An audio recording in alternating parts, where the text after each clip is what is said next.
Hello everyone, hoping everyone's having a good one. If you are new to the channel, end up enjoying today's content, make sure you hit that like button and red subscribe button as well. It would mean a lot to me. Also, you can also follow me on all social medias at Blademas. Now we're going to do a Budget Ballers account update. We're going to start off with the squad. So right now in left field we have Steve Finley, we have Torrey Hunter in center, Andrew Jones in right, because in right field, he still has diamond fielding. Torrey Hunter, if you move him out of position, he does not maintain that diamond fielding. And then first base, we currently have Cody Bellinger, Joe Morgan at second, Corey Seager at short, Josh Donaldson at third. Then coming off the bench, we have Trevor Story to crush lefties, Fred McGriff to crush righties, then Jonathan Scope to crush lefties, Aaron Hicks to crush both sides, Joey Gallo to crush righties. And then for our starting rotation, we have Clayton Kershaw, Nolan Ryan, Cy Young, Tom Seaver, Roy Oswalt. Then for our bullpen, we have Roberto Osuna, who has been very good for me. Look at the stats with him. 20.1 innings pitched, a .89 ERA. We have Kelvin Herrera, Tony Sipp, who has been very good for me as well. I have not used that Kelvin Herrera yet. We have AJ Ramos, who has been a monster for me. 7.2 innings pitched, a 0 ERA. Dylan Betances, Brett Cecile, and then I've struggled with Rich Gossage, but I'm pretty sure now that I'm on Hall of Fame difficulty, he'll be able to pick it right back up. So that's basically the squad we have currently. We do have a bunch of other players that I can show you guys that we have gotten just by going ahead and pressing the bench. So we have Ty Cobb, Willie Mays, Alex Bregman, who we pulled from a pack, Trey Turner, Rod Carew, Devin Mazzaraco. I got this while doing the event. It was super easy. Bryce Harper, Avisel Garcia, Keith Hernandez, Matt Chapman, Alan Trammell, Jackie Robinson. So we're going to go ahead and show the progress that we have currently. So when we go to our featured programs, we have actually completed everything for the first inning bosses. We have 840 stars. The only thing we have left are the noon moments that they brought in, which I will eventually end up doing just because the experience is pretty good. And it helps out a lot, especially if you can knock them out in a couple of tries. It's worth it in my opinion. It's basically a warm-up before you go into ranked seasons or battle royale, which is great for me. And then for the XP reward path, we are level 48 silver. The fastest way that I have gotten experience so far is going to be discussed a little bit later into the video. Now for the team affinities, I don't have any team affinity, which I 100% invested in terms of doing exchanges or in terms of doing a lineup where it's only of one team. The closest thing to me doing anything of that sort came in the event where it was Cardinal and Reds players. And due to that, I was able to actually get 25 out of the 100 possible star of the Reds. And then for the Cardinals, I was able to get 9, and I'm pretty close to that 10 for that Bruce Sutter card. So we're going to continue on now and go into collections. So for collections, I already finished all the starter collections. The third bat skin that I needed, I received it in the Conquest for Jackie Robinson. So I got the Division Series, I got the program bat skin, and then the Jackie Robinson bat skin. Then for Live Series, we have actually knocked out a couple of teams.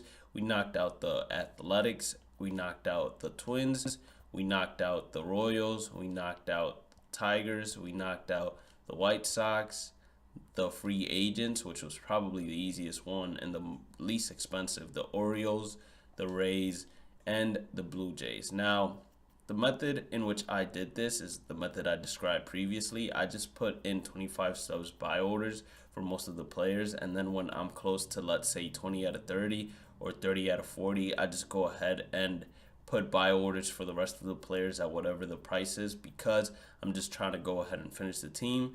And one of the other ways that I've gotten the most experience possible is I have bought every single card for each team except for the diamond tier players. So for the Yankees, Red Sox, and Indians, I believe, as well as the Angels, those are the only teams that I have done it for where I have bought every single player except for the diamond players. And I will continue to do so with the Seattle Mariners. I will do it with the Rangers, and every single team left, I will buy every single player until or up to the diamond players. But I am not doing it right now because I like staying over a certain amount of stubs, and that certain amount of stubs is 10K, which we currently have. As you guys know, for the featured program, we have already completed basically everything. We do have 6 out of 10 collected, so if we want to get 5,000 extra experience, all we need to do is get 4 more of these starter diamonds, which I do not plan on purchasing anytime soon. For the rookies, we have 11 out of 20. Most of these guys I earned through packs from the XP reward program. We have 13 out of 30 breakout series. We have 10 out of 40 all-star series, 11 out of 15 veteran. Hardware, we have 6 out of 15. And then postseason, we have none, but signature series, we have 3 out of 5. And this is where Conquest comes clutch. You get extra players from these sets in order to actually go ahead and complete them. Conquest, so that's one of the reasons why I do Conquest. For the stadiums, we have 20 out of 23, 15 out of 30, and then 1 out of 10. I'm pretty sure I got that one in the pack. Unlockables and equipment, I don't really do this or check this just yet, but I will do it when I know I have an abundant amount of equipment. Now, this is very important to do. If you've done all the collections, I would go ahead and check out how many of these you guys can go ahead and knock out. You do earn a lot of stubs back by doing this, and at the same time you help yourself in terms of caps for the future. So if you want to move your cap to left field, center field, first, wherever you want to move them, you basically have an extra boost to his overall just by doing these collections. Now we're going to continue on, and the last thing we want to go ahead and check out, or the last 2 things, are going to be Moments and Conquest. So how am I a level 48 silver being a free-to-play account and not spending any money on stubs? Well, I have done the welcome to the show.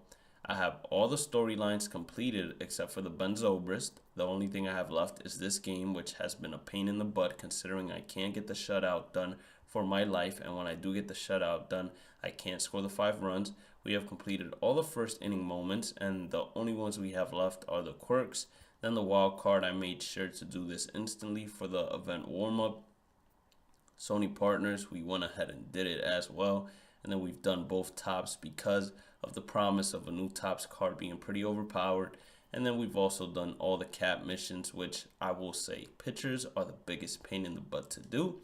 And then last but not least, we have Moments, or not Moments, excuse me, we have Conquest. So we've done all of Conquest, we've done all of Jackie Robinson, we've done all of Keith Hernandez. I didn't do the Steel 10 million fans because it's not necessary to obtain all the rewards, and honestly speaking, it's just a waste of time in my opinion.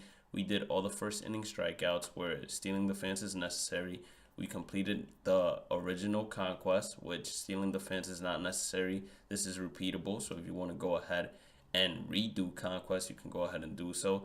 And then the starter one, which was the easiest one, we also went ahead and did as well. Now, if you guys want to check out how I'm doing in terms of ranked seasons, I'm currently 29-9. The team has been struggling a little bit in terms of hitting, but I think I'll pick it back up because I'm starting to get the hang of Hall of Fame. And then Battle Royale, we don't currently have a run going on, but I do know that I haven't been performing too well in Battle Royale. I'm 10-8, but I'm pretty sure that is going to improve as soon as I stop changing difficulties between Hall of Fame and let's say All-Star or Legend. Hall of Fame and All-Star, switching between all 3. Once I stick to just playing Battle Royale, I'm pretty sure it's going to improve. And when am I going to start doing Battle Royale videos? Once I hit World Series.